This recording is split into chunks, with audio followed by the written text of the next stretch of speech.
Mamayang gabi na po ang draw sa Grand Lotto kung saan ang jackpot umabot na ng mahigit 200 milyong piso.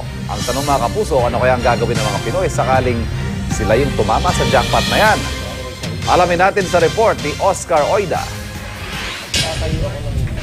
Mahigit 200 milyong piso. Yan ang tumataginting na premyo kung tatamaan ang jackpot sa Grand Lotto mamayang gabi. Kaya di nakatakataka kung sa araw na ito, putaktihin ang mga lotto stand sa bawat sulok ng bansa. Pag ikaw tumama ng 200 million jackpot sa loto, anong gagawin mo?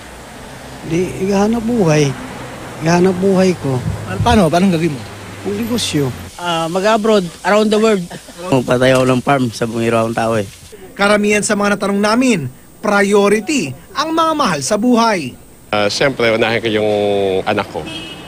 Pagpapaaral niya hanggang sa makatapos. Pupunta ng Australia. Anong gagawin doon? Yung fiancé ko nandun eh.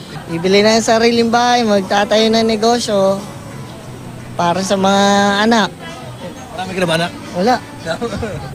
At para tumama, dapat daw may pampaswerte. Dapat related sa'yo yung mga numbers. Tulad ng? Birthday, anniversary. Pero para kay Tatang Teddy, nakukuha raw ang lahat sa tiyaga. Sa loob daw ng halos 2 dekada, halos araw-araw din daw siya kung tumaya sa loto. Pero ni minsan, di pa daw siya jumajackpot. Wala, talo rin. Talo rin? Kung iniipon ko, milyon na rin talo ko eh. Ganun pa man, di pa raw siya nawawala ng pag-asa. Pero ngayon tumataya pa rin kayo. Oo. Bakit di kayo nawawala ng pag-asa? Siyempre, nagbubaka sakali, baka surtihin. Ayun lang. May buhay. Habang may buhay pa. Ika nga, di naman daw masamang mangarap. Pero bago daw umasa, tumaya ka muna. Ate, anong gagawin yung pag tumama ka sa loto?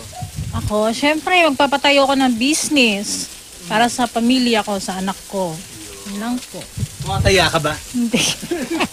Para sa unang balita, Oscar Oida, reporting.